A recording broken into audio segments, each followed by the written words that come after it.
Hey, folks, welcome to another episode of the Next Iteration podcast. And today we are going to talk about a very interesting topic, which is business value articulation. So, to begin with, Chands, do you want to talk a little bit about what does business value articulation mean? Yeah. So Akshay, the three words are self-explanatory but not obvious. Like me, I have played engineering roles for a long time, and as an engineering leader, there were many situations where I had to justify the investment for a technical approach or for a new Right. tool to be used. And in general, I had to articulate that to non-technical stakeholders. So the craft or the art involving doing that is what I would call as BVA. Right. Yeah. And that's important because most technical solutions involve some kind of investment. Let's say that you're trying to use a new provider for your environments. Whatever that is going to involve some amount of investment. And to ask for that investment, you need to be able to convey what you want in the form of money, and you also need to convey the problem or the benefit that you will get in the form of money, and that's often not very intuitive, and most engineering leaders, especially new tech leads, sort of shy away from it because it's a little bit of a tricky calculation and it involves making a bunch of assumptions. At the back of your mind, know that some of them might actually not turn out to be true, but you still have to go ahead with those assumptions, because without those assumptions you will not be able to do the calculations. So most people shy away from this, but it's actually a very important tool in your arsenal as a tech lead, because that is what will help you communicate with non-tech stakeholders very easily. So instead of talking about this in theory, should we just take an example? Let's discuss how this kind of calculation will play out in that example. So you were talking about a situation a few years ago, Chance, where there was a weekend deployment problem that you were facing in your team. So do you want to talk about that a little bit? Yeah, actually, I think that would be very apt for the conversation.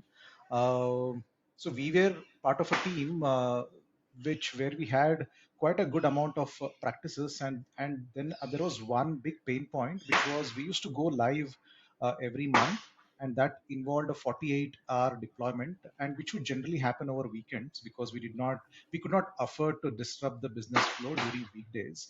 Right. So about four of us had to come in, and we had to take care of this painful and quite long deployment from Saturday midnight to Sunday late night.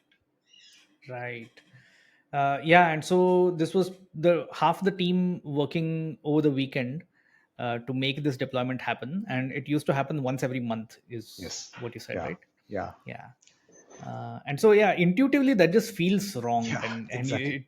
you're itching to do something about it. Yeah. No, this needs to be fixed. This is just not how modern software development Yeah. works, and you want to do something about it, but you will need to make a bunch of different investments Mm.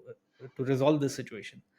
And so you need to think through the value of Mm. those investments and communicate that in monetary terms to the right stakeholders.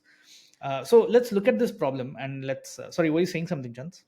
Yeah, I mean, like you said, the word intuition, Akshay, like it struck a chord because we all intuitively felt that it does not fit into where we are going along in terms of a technology strategy. And as Hmm. technology leaders, we were laser focused on the tech vision, tech roadmap, and we wanted to wow the customer. But in a way, we were not able to articulate. We were not able to move beyond intuition to articulation on why, like why the changeover has to happen. And I think that's where we struggled quite a bit. Right, right, and that's where a lot of people struggle. I think we've seen this over and over. So yeah, let's work through this problem today Yeah. and show how some of these calculations might be done Hmm. to come to some kind of a numerical figure, some kind of justification for the investment. So let's start by understanding the situation a little bit better. So we are saying that there used to be a 48-hour deployment over the weekend, Yeah. and this happened about 12 times in a year. Yes. Right. So it's not an infrequent problem. Uh, you were deploying frequently in the sense that you were deploying at least every month, but it was associated with this painful deployment process. Yeah. Was there a breakup of this process? So what would be the solution in your mind intuitively? Yeah, this 48 hours, one of the main symptoms was we did not have any automated tests. Hmm. So manually testing all the business flows used to take quite a bit of time. And we also understood that we realistically cannot test every single thing. So we used to do this risk-based manual testing where we would cover about the top 5% of the critical flows. And even that took about 32 hours. So I I would see. say maybe two-thirds of the problem was associated with our lack of automated testing. But because of the complex nature of our app and in the value it provided to our customers, and also how we had to abide by regulatory requirement, we had to ensure that the application was stable, both in terms of what was already in there and then what were the new changes added. So actually, one big component of this was testing, manual testing. Got it. And then the other component was deployment, was it? Yeah, correct. I mean, as it's obvious, we had the code changes ready, but one more investment that we could not get so far was to figure out a very fluid and then reliable way to move the code changes from the developer machine into the production environment. We had a very good system admin team, and we used to, like, I think in a way, we used to throw things to them and depend upon them to move the changes ahead. But we also had a fairly complex infra setup because we like had an API gateway. We actually had a CDN and then some web servers, app servers, and then DB servers. So in a way, people had to individually patch each server and ensure that all of them came up at the same time. So that overall took about around 12 hours, Akshay. Right. Okay. Yeah. So pretty complex deployment process, and then a bunch of manual testing because you did not have automated tests. At least uh, did not have adequate coverage of automated tests. What typically happens is that when you see this kind of a problem, you try to talk to someone about it. So let's say that you were going to talk to your engineering manager or someone like that, who still understands technology, but you're trying to articulate the problem to them. So what is the result of this 48-hour deployment over the weekend? Why should anyone pay attention? Why is it even a problem, first of all? As a tech lead, I think this is very much like what you would have heard. But our job is to not solve only not solve problems only ourselves, but we solve together as a team, and that involves working with the team members. It involves following a process. It like involves looking at delivery. So one was Hmm. like delivery could not be compromised. So this had to go on a weekend because we had other things to do on like weekdays. The second was even if this thing happened over weekdays, because the entire system would be unstable and not available to the customers, our main revenue would be hit. So we had to do it over weekends. That means people had to plan their weekends to come to office and work. So I think one of the Right. biggest morale issues in the team was, hey, once in a month I need to plan my weekends to be in office, and not only this core team who did it, because the team who were on call did not know the entire context, but the entire team of the other like 8 to 10 people had to be on standby as well. Right. So just in case something else came up and they had to Yeah, jump in to fix it. yeah, Right. yeah, So the entire team was actually working one weekend in the month. yes. And Got then it. that was non-negotiable. So in a way, we had to plan our lives around the deployment weekends. Right. Right. Right. Right. Yeah, and Yeah, that's very frustrating. yeah. Okay. So the team working over the weekend. Were there Uh, other problems because of this? Now, as you can imagine, if a person is working through the week and if they are on call to do the deployment that weekend, they're essentially working from one Monday to that Sunday. So the norm in the team was that the people who are on call over the weekend get to apply for compensatory offs so during the next week. And we used to Right. try to have a norm around taking it as soon as possible, but that used to impact the planning of our next iteration. So because in a way, these people might have context on what the other people were doing, or if suddenly all the four people take off on the same day, we had to figure out how do we work like other than those people. So in a way, it fundamentally felt like we were taking longer to develop features than we actually should. Right. Yeah. So correct, because the capacity that would have otherwise gone towards developing features was going towards this cumbersome deployment process. Yeah, yeah. Right. And so, were there also errors because of this manual process of Yeah. deploying?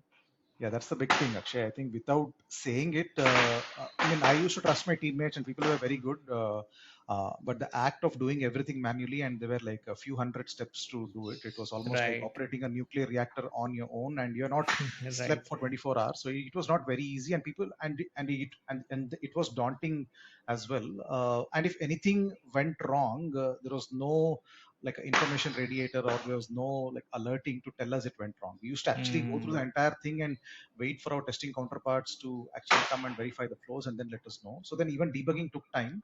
So one is we would deploy it and wait for the feedback, and then we had very limited time to fix it.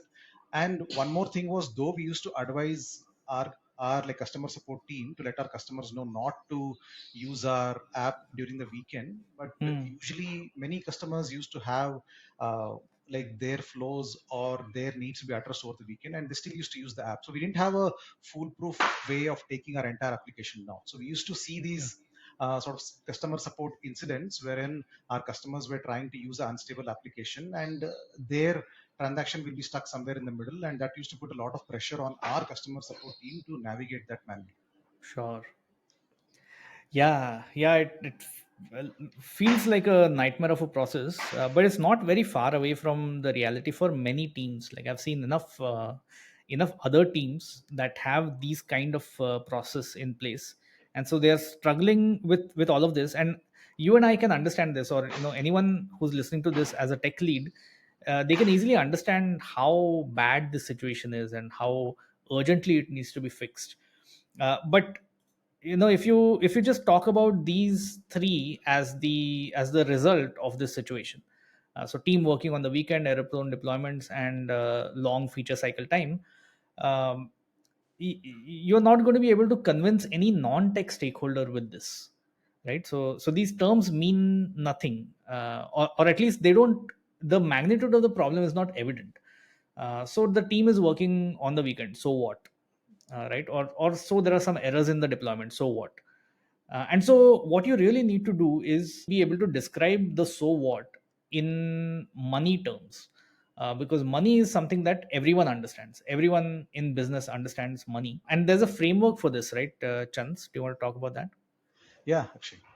So Right. this framework is simple, Akshay. I think of it as these four bucket types, or like four value types. And the y-axis is whether you are revenue focused, whether you want to focus on increasing the revenue, or and then at the bottom is the cost. Maybe you want to avoid or like decrease the cost as well, because not all market situations are even. Because in like some, like if you go back around 4 years in time, like to just 1 year after the pandemic, we were in a high growth phase. Then everybody used to chase revenue, but immediately after that, like once inflation picked up, and then growing became difficult, then everybody were like focused on operational efficiency. So in a way, it like depends on whether you want to go after revenue or you want to look at costs. And on the x-axis, if you look at the horizontal axis, the left side is being defensive. You have a stable customer base, but you need to ensure that you're delivering sort of incremental value, and then you maintain that trust, because people realize that customer acquisition cost is high. So you want to ensure that you keep growing your current customers. Right. On the right side, it would be like offensive, because at some point you need to do disruptive innovation, right? At some point, you may have a very stable customer support team who is on the emails and then phone lines all the time, but when is that time that you bet on Gen AI to say that I'm going to shut down my emails and phone lines, and this new Gen AI tool becomes an important member of my organization? And that's a big shift. So based on how you want to play offense or defense, you may want to look at that. So these things fall into that place. Like the top two things are about revenue, right? You either want to protect your revenue, and on this side, like increasing revenue is probably going after new customers. You want to create a new market segment. You want to increase your like current market share. It caters to not only existing customers but also to increasing sales as well. The two bottom ones are cost focused, right? Like one is reducing costs. So these are activities that you're currently doing and then which like incur costs. And one of the things could be you have technical debt and you may want to solve it, or you want to be more like efficient by bringing in automation and so on. On the other thing is avoiding costs is in the future. Like you don't have a cost as such, but in case you have a like a regulation. If you break a regulation, you may need to pay a fine. So something that you can avoid. Yeah, and I think it matches very well with how people think about top line and bottom line. And Ah, so we're talking about the top line with the revenue here. So you're trying to either protect the top line or increase the top line and go further up, or you're trying to improve your profitability by avoiding or reducing costs. hmm,